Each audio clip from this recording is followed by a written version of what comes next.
Hello everyone, welcome to this session. तो हमने last session में स्टैक कवर करा। स्टैक में हमने बेसिक डेफिनेशन और उसके कुछ ऑपरेशन परफॉर्म करे थे, जिसमें हमने पुश, पॉप और पीक ऑपरेशन देखा था। इस सेशन में हम लोग कुछ और मेथड को इसमें डिस्कस करेंगे, जिसमें हम लोग सर्च, देन हम लोग एम्प्टी मेथड को डिस्कस करेंगे। पुश में क्या हो रहा था? पुश में हम लोग जब हमें स्टैक में कोई एलिमेंट को इंसर्ट कराना होता है तो हम लोग पुश का इस्तेमाल करते थे, और अगर हमें कोई टॉप से वैल्यू रिमूव करनी है तो हम पॉप का इस्तेमाल करते थे। और पीक जो मेथड था, हमें टॉप का जो एलिमेंट है वो हमें प्रिंट करके देता था, एस आउट करके देता था। अभी एक सर्च मेथड है। सर्च मेथड क्या करता है? आप सिंपली इसमें कोई एलिमेंट पास करोगे और वो किस इंडेक्स पे है वो आपको सर्च करके बता देगा। तो इसको देखते हैं। Search method in Java is used to search for an element in the stack and get it distance from the top. अब हमें अगर कोई, हमने स्टैक का पूरा बना लिया, बिल्ड कर लिया और उसमें हमने वैल्यू स्टोर करा दिया। अब हमें कोई एलिमेंट सर्च करना है कि इसमें ये एलिमेंट प्रेजेंट है या नहीं, कितने इंडेक्स पे ये प्रेजेंट है। तो हम सर्च मेथड का यूज कर सकते हैं। सिंपली आप इसमें एलिमेंट पास करोगे, वो जिस इंडेक्स पे होगा वो इंडेक्स आपका रिटर्न हो जाएगा। और ये इसका डिस्टेंस कैसे होता है? टॉप से आपका 1 से स्टार्ट होगा। The method start count of the position from 1 not from 0। 0 से स्टार्ट नहीं होता, ये 1 से स्टार्ट करेगा और टॉप से स्टार्ट करेगा। टॉप से स्टार्ट करेगा, 1 2 3 और लास्ट तक जाएगा। इसका रिटर्न टाइप क्या होता है? The method return the position of the element if it successfully found in the stack. अब जो, अगर हमें एलिमेंट मिल गया है तो उसमें वो उसका पोजीशन रिटर्न कर देगा, और नहीं तो -1 रिटर्न कर देगा। इसको प्रैक्टिकली देखते हैं तो आपको और अच्छे से इसको समझने में मदद मिलेगी। अब मैं पहले स्टैक एक बना लेता हूँ। स्टैक इंटीजर टाइप का मैं स्टैक बनाते हैं। इसमें इसका नाम दे देते हैं स्टैक, और न्यू कीवर्ड से इसको डिफाइन कर लेते हैं। इसमें कुछ वैल्यू स्टोर करवाते हैं। स्टैक डॉट पुश से हम लोग इसमें वैल्यू इंसर्ट करवा सकते हैं। जैसे मैं कुछ कुछ वैल्यू इसमें ऐड कर रहा हूँ। इसी को मैं कॉपी पेस्ट यहाँ पे कर देता हूँ। इसमें वैल्यू इसकी चेंज कर लेते हैं हम। इसमें 30, 16, 19 एंड 123, ये कुछ कुछ वैल्यू मैंने रैंडम इसमें पुश कर दिया। अभी क्या हुआ होगा स्टैक के अंदर? इस टाइप का कुछ स्टैक क्रिएट हुआ होगा यहाँ पे। और पहले हमारा जो वैल्यू गया होगा 12, फर्स्ट वैल्यू, देन हमारा 13, देन हमारा इसके बाद 16, उसके बाद ये हमारा 123, और यहाँ पे आ गया होगा लास्ट में 19। इस टाइप से कुछ स्टैक हमारा क्रिएट होगा। तो सबसे टॉप पे जो एलिमेंट है, सबसे टॉप पे एलिमेंट है, सर्च क्या करेगा? यहाँ से स्टार्ट करता है सर्च कर। ये आपको पोजीशन 1 देता है, ये 2, ये 3, इस टाइप से ये सो ऑन चलता जाता है। तो सबसे टॉप पे होगा, उसको ये पोजीशन 1 से स्टार्ट करेगा काउंट कर। अब यहाँ पे हम लोग सर्च करते हैं कुछ वैल्यू।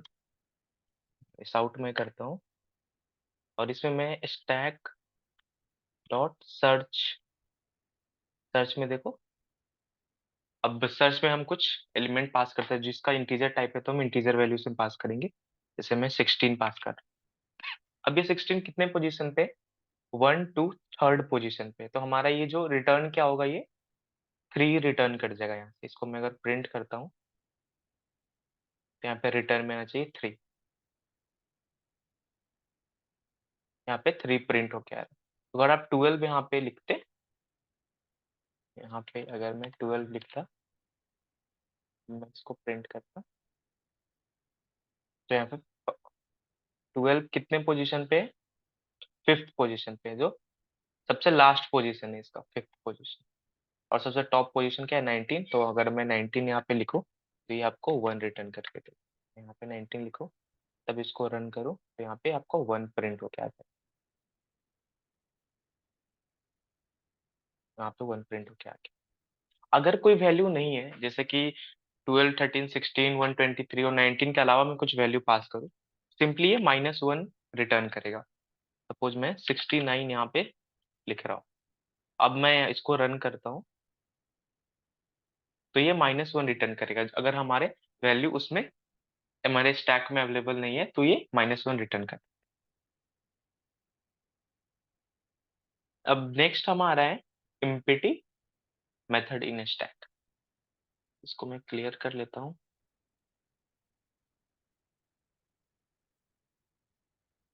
हाँ, एम्प्टी हम स्टैक करते हैं। एम्प्टी स्टैक क्या करता है? The empty method in Java used to check whether stack empty or not. The method is of boolean type and return true if stack is empty, else false. अब ये empty stack check करेगा हमारा जो stack है वो empty है या नहीं है।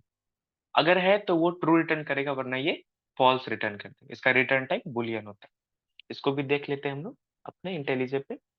सपोज अभी जो हमारा इसमें कुछ कितने वैल्यूज है, 1 2 3 4 5, 5 के अराउंड हमारे पास इसमें वैल्यू। अब मैं यहाँ पे 5 टाइम्स पॉप करता हूँ, पॉप ऑपरेशन परफॉर्म करता हूँ। अगर एक बार मैं परफॉर्म करूंगा, जो टॉप एलिमेंट है 19 वो रिमूव होगा।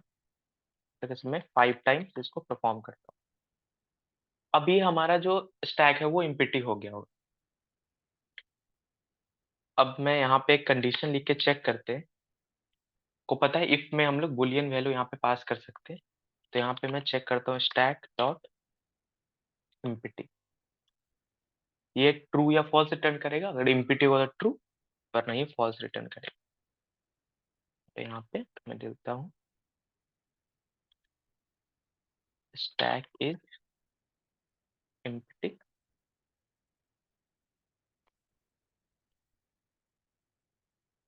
यहाँ पे स्टैक डॉट इम्पिटी, और सेम में यहाँ पे लिख देता हूँ स्टैक इज इम्पिटी, ये ट्रू या फॉल्स रिटर्न करेगा। अभी अगर मैं यहाँ पे रन करूँ, तो ये इसमें स्टैक में अभी 1 2 3 4 5 के अराउंड एलिमेंट है इसमें। तो ये इम्पिटी यहाँ पे फॉल्स रिटर्न करेगा, हमारा ये एलिमेंट प्रिंट नहीं होगा। और अगर हमारा ट्रू होता है तो ये हमारा वैल्यू प्रिंट हो जाएगा। तो इसे रन करते हैं, देखते हैं कौन सा ब्लॉक हमारा प्रिंट होता है। इफ का ये ब्लॉक या ये, और हमें जो लास्ट वाला ब्लॉक है ये प्रिंट हो रहा है। अगर मैं यहाँ से एक भी पॉप हटा दूं, तो अभी हमारे पास अगर मैं 4 पॉप ऑपरेशन परफॉर्म कर रहा हूँ, बट एलिमेंट 5 है, तो एक एलिमेंट इसमें रह गया है, तो ये हमारा रिटर्न करेगा फॉल्स।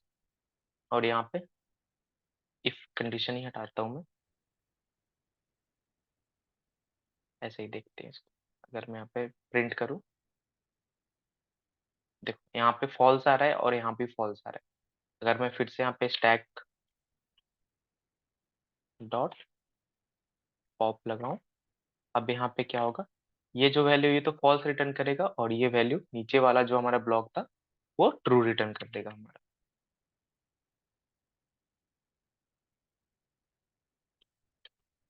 अब मैं इसको प्रिंट करता हूँ,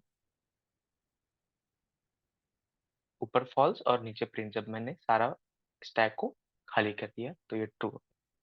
तो ये जो हमने मेथड्स पढ़े, पुश पॉप पीक सर्च और इम्पिटी, यही 5 मेथड के सबसे इंपॉर्टेंट मेथड है। और जब आप स्टैक के प्रॉब्लम करोगे तो यही सारे मेथड यूज होते हैं। होप आपको ये सारे मेथड समझ में आ रहे होंगे। तो आज के लिए इतना ही, मिलते हैं अगले सेशन में। और स्टैक पे हम लोग एक क्वेश्चन भी करेंगे, जिससे आपको और अंडरस्टैंडिंग बनेगी स्टैक को समझने में। आज के लिए इतना ही, थैंक यू।